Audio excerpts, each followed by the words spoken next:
Good morning. Today's essay, we're continuing our meditation on obedience, disobedience, and fascism, the ethos of fascism. As Sola says, obedience operates in the barbaric ethos of fascism. And I point out, this is what the first chakra is all about. That is to say, to resist a narrow tribal listening to the world. Because the first chakra is about listening. It's about vibration. It's located, it's the sacrum, the holy bone, which is located where our tails would be if we had tails. And I think the animals with tails, the tail operates like an antenna, among other things. It picks up sounds and therefore vibrations. And science now tells us that all atoms in the universe are vibrating. So vibration is everywhere. Music is everywhere because music is vibration. Of course, we don't pick up all the music. Our ears are not that sensitive. But many other creatures pick up a lot more music than we do. And all this is part of my book, Sins of the Spirit, Blessings of the Flesh, Transforming Evil in Soul and Society, where I try to come up with another angle, another language too, to talk about evil. And this is so important because today, evil is front and center in so many situations in our lives. The denial of climate change, the denial of racism, as well as the practicing of it, and it's being baked into our structures, into our systems. And patriarchy, so many elements of evil are rising and visible to us. Carl Jung said that in the age of Aquarius, evil will no longer be under the table. It'll be on top of the table for all to see.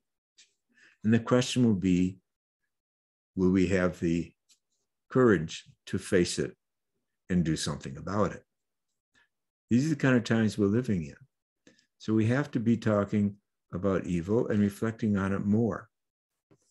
And the advantage, I think, of talking about the evil in light of the 7 chakras of the East is it's bringing Eastern and Western wisdom together. The 7 chakras of the East represent points within our physiology as well as psychology and spirituality of strength and meaning and healthy power. But an off-centered chakra would represent a place where the door of our hearts and of our power centers can be opened to let evil in. And this corresponds to the 7 capital sins of the West. Now, the first chakra, as I've been talking about, it is about sound and vibration. It's also about being on the earth because it connects to our knee, the subchakra in the knee, and in our foot.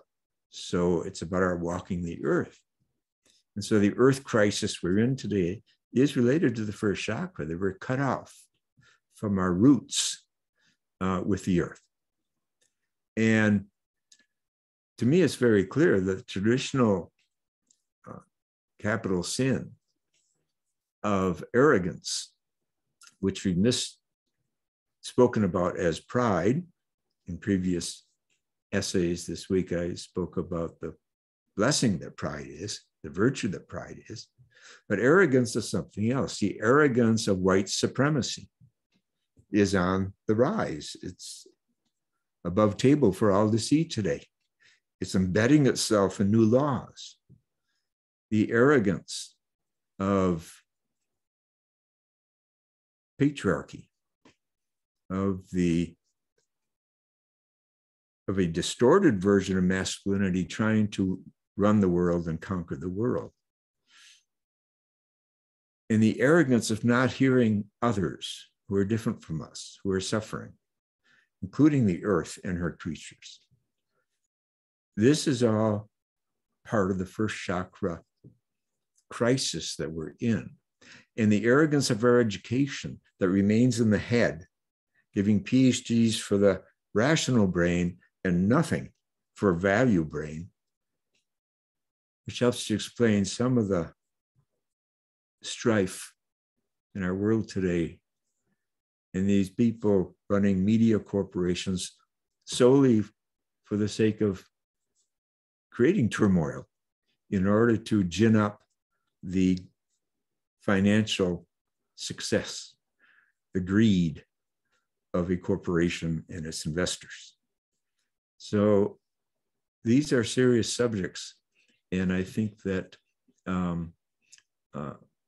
solidarity, as I point out in the essay, is what the first chakra is about: solidarity with one another, solidarity with people of all tribes, not just one tribe, all tribes, and solidarity with the earth, and therefore with the future, with future children, not only of our species, but of all the marvelous species on this special and unique planet we call home. Thank you. We'll see you tomorrow.